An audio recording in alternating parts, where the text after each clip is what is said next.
A eleição que vai definir o novo presidente da Câmara dos Deputados, em sucessão ao Arthur Lira, acontece já em fevereiro do ano que vem. Tá chegando, hein? Quais são os pré-candidatos à sucessão de Arthur Lira? Eles estão acumulando obstáculos para conseguir viabilizar seus nomes. Os 4 nomes cotados são, vamos lá? Elmar Nascimento, do União Brasil. Marcos Pereira, presidente do Republicanos. Antônio Brito, PSD. E Isnaldo Bulhões, do MDB. E aí, hein? Nos bastidores do Congresso, a avaliação é de que nenhum dos nomes teria, sozinho, votos necessários. Elmar Nascimento, que é o mais próximo de Lira, tem um perfil mais ríspido e sofre resistência do governo. Política não é briga de peixeira, é de esgrima, meu amigo. Já Marcos Pereira enfrenta críticas dos partidos de direita e esquerda. Então ele é do centro. Antônio Brito é considerado o nome mais próximo do Planalto. E é por isso que ele não é bem visto pela oposição, que é a maioria na Câmara. E, finalmente, Isnaldo Bulhões, que integra o grupo do senador Renan Calheiros, que é inimigo do Lira. E aí é um importante obstáculo para a sua eleição. Bom, nós temos aqui uma cientista política na mesa que trabalhou na Câmara dos Deputados. Deise Chocar, desata esse nó para a gente. Acho que não dá, cabeça. Vamos lá.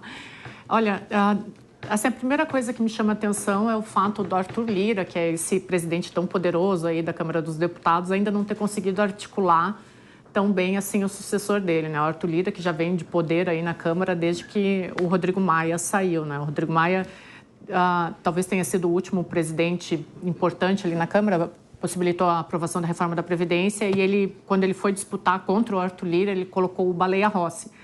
O Lira venceu, mesmo depois da aprovação da reforma da Previdência, venceu o sucessor do Rodrigo Maia e desde então o poder dele na Câmara se estendeu de forma ininterrupta, né? Ele foi um aliado do ex-presidente Jair Bolsonaro. O Jair Bolsonaro tinha dito que no primeiro ano ele não governaria, conversando com o Congresso, mas depois teve que ceder porque o Arthur Lira conseguiu centralizar o poder, né? E desde então ele não largou mais. Quando o presidente Lula venceu a eleição, o Arthur Lira prontamente virou de lado e disse, não, agora nós somos aliados aqui, vamos conversar, e ele detém esse poder. O que me espanta nessa articulação é justamente ele não ter conseguido elaborar o sucessor dele. Desses nomes aqui, se continuarem esses nomes, eu apostaria muito brevemente no Antônio Brito, do PSD, por causa do Gilberto Kassab, de toda a articulação que o Kassab tem feito para as prefeituras esse ano. Então, acho que o Antônio Brito seria um nome menos caótico aí. Mas aí tem que ver até quando e até onde alcança esse poder do Arthur Lira. Mas é surpreendente ele ainda não ter conseguido chancelar o sucessor dele, né? Vamos aguardar. Meu querido Ricardo Rous, o Isnaldo Bulhões é ligado ao Renan Calheiros. E aí é briga local. Aí é inimizade. O Arthur Lira é capaz de virar a mesa, então acredito que aí não sei não se ele vai ter muita chance. Qual a sua opinião? Olha, primeiro que não é uma tarefa fácil para o Lira, porque, veja bem, é um cargo, a sucessão do Lira, que vai acontecer no comecinho do ano que vem, é extremamente importante para a sobrevivência política do Lira, ou seja, ele quer articular bem com o Planalto para que ele consiga ter alguma proeminência com a saída dele, porque hoje ele é o todo-poderoso do Legislativo Nacional, deixando a presidência da Câmara, ele pode desaparecer, como foi o caso de outros, mas ele não, ele quer ter um espaço, ele quer, e para isso ele tem que articular muito com o Planalto. Só que o Congresso Nacional, em especial a Câmara dos Deputados, ela é mais de centro-direita. E aí ele precisa também dialogar com a liderança do ex-presidente Jair Bolsonaro e com a centro-direita. Não é uma tarefa simples e por isso ele ainda não conseguiu definir o seu sucessor. Você falou do Isnaldo, que é muito ligado a Renan Calheiros e pode crescer se ele se colocar como anti-Lira nesse processo. É o que a gente ouve nos bastidores do Congresso. Se ele se colocar como anti-Lira, pode ser que ele ganhe um espaço aí. Enfim, Lira vai ter um baita de um trabalho particular. Ele promete divulgar o nome do seu sucessor até meados para o final de agosto, mas eu acho que vai ser uma tarefa difícil. Ele precisa costurar com o Planalto, para quem ele já deu o poder de veto de nome ao presidente Lula, e ele também vai ter que costurar com o ex-presidente Jair Bolsonaro e a sua liderança. Sérgio Zagarino, Antônio Brito ligado ao Planalto, Isnaldo Bulhões ligado ao Renan Calheiros. Se esses candidatos começarem a subir, a temperatura também vai subir e vai ferver para o governo, hein?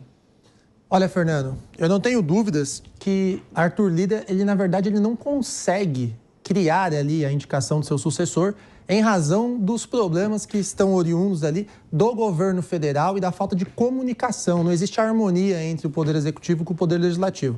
E você que está em casa tem que lembrar que quem manda no Brasil hoje, vivemos quase num sistema parlamentarista. Isso quer dizer, quem detém poder no Brasil é o presidente da Câmara. E este homem hoje chama-se Arthur Lira. E o fato dele não conseguir criar um sucessor indica que nós estamos indo num caminho muito ruim, um caminho que não tem diálogo entre os poderes. E o que eu queria destacar é que o nome do Elmar é um nome que praticamente pode ser descartado, porque ele é do partido União Brasil, e o União Brasil é o favorito lá para o Senado com o Davi Alcolumbre.